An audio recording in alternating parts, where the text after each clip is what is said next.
Hi guys, I'm Mark and I'm an oyster boy, and today I'm doing a little bit of an experiment really. So it's not a beer related video, although kind of at a stretch you could say it's brewing related in a way. So I love drinking beer, love making videos about beer, all well and good. But I also love drinking espresso martinis when I'm already too drunk to be drinking any espresso martinis. So I've got some friends coming around tomorrow night to watch Formula One, and I thought, wouldn't it be cool if I could make all of the espresso martinis ahead of time, put it in a corny keg, and then serve it through my draft system in the utility room. So that's what I'm going to do, testing these things out so that you don't have to. Equipment wise, if you've got a draft system, you've probably got most of the stuff that you'd need for this already, assuming it's going to work. The only things that I've had to buy separately are this, which is a stout spout.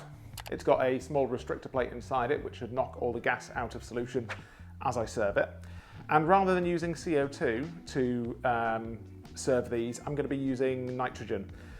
If you haven't used mixed gas or nitrogen before, you're going to need to pick up another regulator, which will work for that. It's not the same fitting.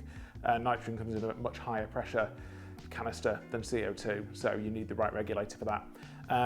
Cost-wise, that's I think about 50 quid for the regulator, and the nitrogen is more expensive than CO2, but if it works, great. If it doesn't work, I've now got some nitrogen. I can do cold brew and have cold brew on tap if I just want to drink an obscene amount of coffee.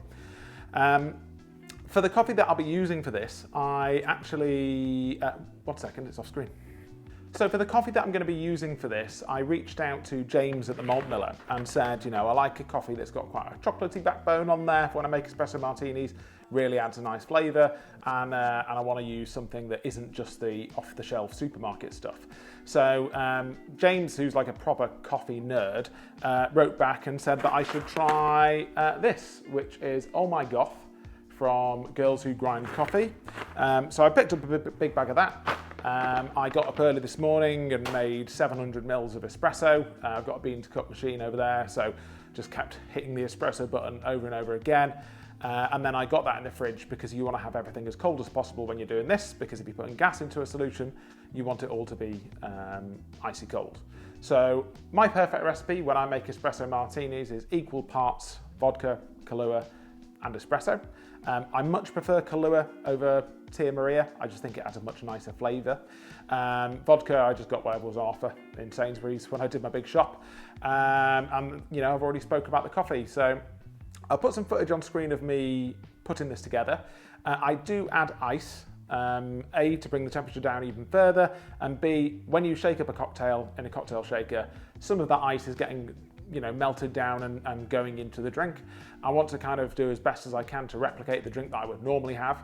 And I feel like if I don't put any extra water in there, it's going to be, first of all, it's going to be rocket fuel. And second of all, I'm just trying to do what I normally do, but without all the shaking. So I'm going to get this made up. I'll put some footage on the screen of me doing that. And then it's going to go on nitrogen. It's going to sit overnight. And then tomorrow night, I'll fire up the chiller.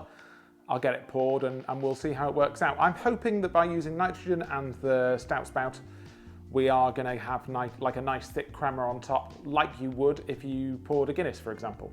But it's going to be much boozier than a Guinness. So let's check back and I'll see you then. Okay guys, so 24 hours later, and hopefully everything should be good now. So I'm going to nip into the other room, we're going to pour ourselves a drink, and we're going to see how it's turned out and if this is something that's worth doing.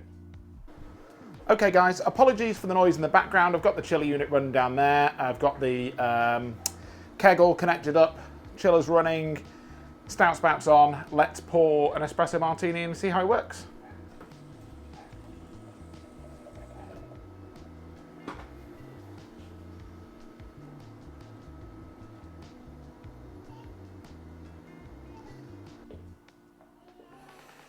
Okay then, so here we are. Got a nice, thick, creamy crema on top, just like you would if you'd shaken the cocktail by hand. Obviously I've not done anything with it today, so it's pretty easy going. Smells good. Tastes like it'll probably knock your socks off, especially after a lot of them. And yeah, I think like mouthfeel wise, it's no different to if I'd made it now, poured it into a glass. The coffee, the Oh My Goth from Girls Who Grind, tastes really good, doesn't it? It's that instant heartburn in a glass, but I think I might have done myself in by making this far too easy to serve. But yeah, these are good to go for the day. So that's how you do it. You can do it. Is it worth it? Probably if you have to fork out for the equipment and haven't got any of the stuff already, it might be a bit of a big outlay. But if you've already got a kegging setup and you've already got a mixed gas regulator, I think this is definitely something different that you can have on your tap. Yeah, I'd recommend. Cheers, guys. See you on the next one.